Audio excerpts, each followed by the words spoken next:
Well, now we've got you moving outside with your running. What if you need to move on to a new career? Sarah Vermunt is here, everyone.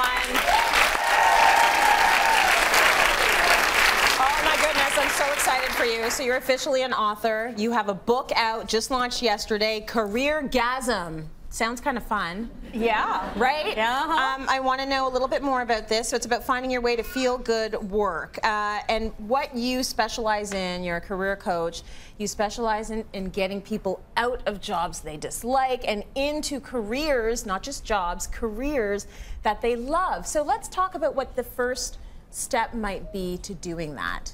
Yeah. There's a couple of different ways to change your career, and what I do and what this book is all about is about helping the people who actually feel really lost and they don't know what they want to do next. Right.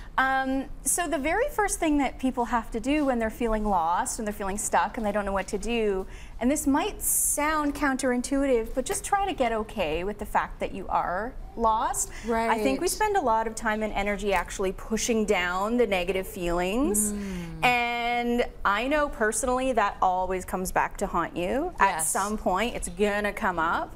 And also, you kind of always know when you're faking it or lying to yourself. If you're telling yourself, oh, it's okay, I should be fine, but really hating your life. Yes. It actually feels awful to lie to yourself. And you know, like, you've got your own number. You can tell that you're lying when that happens. Right. And so just getting a little more comfortable with the fact that you're lost can actually be counterintuitively quite helpful. Okay. It's a really common human experience, too. So you've been through it. Yeah. I mean, and I love learning from people who have actually been through what they're talking about. I find that there's extra weight to it. You found yourself in a job and you're like, this is not working for me. Yeah, and for myself and for a lot of people I work with, what it often takes is actually being uncomfortable and lost and unhappy for a while before we're willing to do the things we need to do, the hard things we need to do to actually make some changes. And the way I like to think of making a career change is kind of like two parallel tracks. One is figuring out what you want and going after it, and then the other track is actually doing all the stuff you have to do to get out of your own way. So what are those things? How are we standing in our own way then? Because I understand why we push it down. It's safer to stay in something you know, even if it's absolutely miserable, versus trying to make yourself happy because it's going to be uncomfortable, it's going to take work. What are we doing? How are we getting in our own way? Well, a lot of us are actually pretty judgy about the fact that we're feeling lost. We kind of judge ourselves for feeling lost. We think maybe there's something wrong with us if we're feeling lost. Because think about it, we live in a society that says, just follow your dreams, but what are you supposed to do if you don't actually know what your dreams are? That's a very frustrating place to be, right? Especially if you're a doer. So I'm a doer. I want to focus my energy towards solving a problem. But if you're not sure where to channel that, it becomes extremely frustrating. So just kind of softening some of the judginess around feeling lost can feel really helpful. Another thing that's incredibly helpful, and I could talk about this for days, is starting to deal with some of your personal baggage. Sometimes we think the job is the problem when really you're part of the problem. And I'll raise my hand here because I've been there too.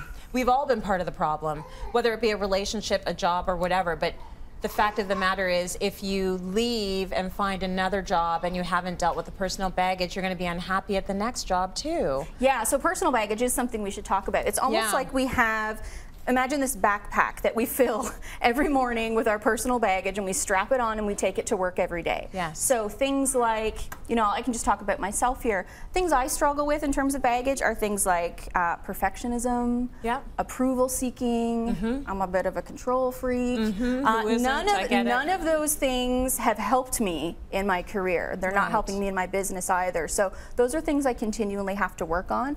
Other things that people struggle with, boundaries, especially for women, we're a little tough with boundaries in terms of setting them where they should be. Absolutely. It's a big thing. And then, you know, other people struggle with things like passive-aggressive behavior or, you know, being superly overly sensitive. You probably remember last time you got your performance review, you just remember that one little bit that was room for improvement, right? And not all of the amazing things that you're accomplishing. I'm scared right now because I can basically check off everything you've just said on my list. I'm like, oh my God, I'm a disaster. here. Yeah, and so what happens is, let's say you do make a career change, you find another job that feels amazing for you. If you're still bringing all that baggage with you to work, it's going to sabotage this thing that should feel really amazing. Right. And you want your next job to feel amazing, so that requires finding what you want, going after it, but also dealing with the baggage, slowly getting out of your own way. Okay, how are you supposed to deal with being overly sensitive and passive aggressive?